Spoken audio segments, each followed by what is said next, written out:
So today, let's talk about net worth and age. What should you be worth by what age? And when I say net worth, it's super simple. What does that really mean? It literally just means what are all of your assets, houses, property, savings account, investments, anything that you own that has value, and what are your debts, your credit cards, your student loans, your car loan, your mortgage, whatever it might be. Take all of those assets and subtract the debts, and that's your net worth. It shows what's the equity value you own if you were to sell everything and pay off all the debt.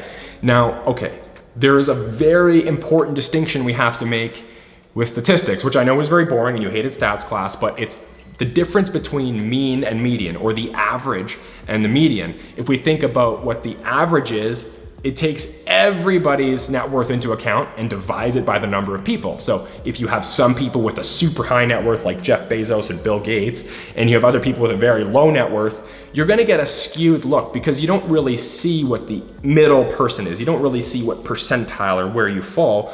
You just see kind of the average number. Median is a much better way to measure where do you stack up or where do you fall, because it actually shows you, where are you in the middle? Are you towards the end? Are you towards the upper end? That sort of thing. So we're gonna reference the median statistics for people in their 20s and then 30s and then 40s and so on. So let's start off with the 20-year-olds, the people who are just getting started in their careers, fresh out of university, likely have some student debt or some form of, liabilities that they're holding and haven't had a ton of time to accumulate assets because they haven't been working for very long. The median net worth for someone who is 20 or in their 20s is $7,500. So that's by no means a massive amount.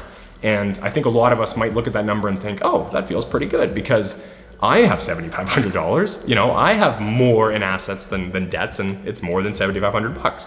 So in your 30s, you've likely had time to buy a house. And when it comes to net worth, for most people in North America, the largest piece of their net worth comes from their home. So when you're in your 30s, you've probably had 5, 6, 7 years of home ownership under your belt, and you've started to gain some equity there. You're also getting a little more stable and secure in your career. Maybe you're getting raises and things are going better, and you have money at the end of every month that you can invest and you can accumulate. So it is very true, and I've heard a statistic before that most people see the most drastic upward mobility in their career in their 30s, between the period of 30 to 40, because you're in your career, you're making moves, you're getting attention from people above you, you're making progress, that sort of thing. So in your 30s, a net worth of about $60,000. Now, when we move into our 40s, this is really kind of the peak productivity of the average North American person. In your 40s, that's when you have a ton of experience already.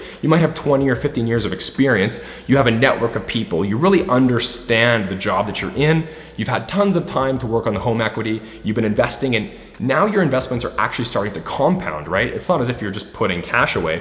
The investments you have are starting to grow on itself and grow on itself. And when you end up around the age of 40 or in your 40s, the average net worth, the median net worth, the person in the middle, has about $125,000 in net worth, in equity. Now, when you get into your 50s, we start to see something happen. We start to see most people actually begin to accumulate a serious portion of wealth when they get into their 50s and beyond. And the reason this is just time, right? When you invest, when you think productively about your money, maybe you buy property, you get a piece of a business, or you get equity in something, you have a house that might be paid off, your net worth starts to expand. It's almost like a snowball. It starts off really little and it grows very small at first, and then over time it actually starts to expand exponentially. So what a lot of people don't understand about wealth and wealth inequality is that most of it is just old people. It's people who have had way more time than you to grow their money. So when you're in your 50s, the median net worth is nearing $200,000. The median net worth is $190,000. And that's the person in the middle, right? So there's tons of people who have more than that, and also quite a few people who have less than that. And then lastly, before you finish off your career in your 60s, for most people, retirement is around age 60 or 65. You've gone through your career, you're kind of coasting out the end. Now you have a net worth that is maybe not growing as exponentially, and maybe it's even starting to decrease, because at some point you're gonna need to take money, you're gonna need to retire and use some of that equity you've built up. When you are in your 60s, your average or your median net worth is going to be $225,000, and that is your median. That's the person right in the middle. So we've seen these numbers, and these really are great statistics, you know, they're well recorded statistics, and we can look at them to kind of compare where we're at. But that being said, I personally think that this is a really poor use of your time to focus on these numbers. I really do. And I think the lesson here is something much different, right? The reason is because your finances, your net worth is really just a lagging indicator. It's telling you what you have been doing over the past 5 or 10 years. When you look at your net worth, it's not telling you how well you're doing today. It's telling you what your habits have been like for the past 5 years or the past decade, right? So what matters so much more than where you are right now is your trajectory, right? If you're in a position right now where you have way more in net worth than those figures showed, that those statistics showed. And the reason I really feel this is not a great use of your time is because what your net worth shows you is just a lagging indicator of what you've been doing for the past 5 or 10 years, right? It doesn't tell you anything about what you're doing now. It simply tells you what your past was like. So when we're thinking about net worth, what I really want us to think about is your trajectory that you're on, right? Your trajectory that you are moving along is so much more important than your current results, right? You can think of it this way. Here's a metaphor. If you're flying a plane, right? A plane goes for a very long distance and for a very long time. If the plane changes its direction by 1 degree, you know, it can make a massive difference in where that plane ends up. It could end up a country away, right? So what I'm trying to say here is it isn't so much about where you are now, but it's about what's your trajectory? How have you positioned yourself to move forward? If you're young, which you likely are, you have so much runway, you have so much time, right? That habit, whatever habits you have now, are going to compound exponentially with the amount of time you have. Time multiplies your habits. If you have bad habits and you give it a massive period of time, things are going to end off very poorly. If you have slightly good habits, but you have a ton of time, things are going to actually end up really well. So the idea here is that it's all about the trajectory you're on. And this is something I like to ask myself once a year at least, maybe 4 times a year, and something we ask our clients all the time.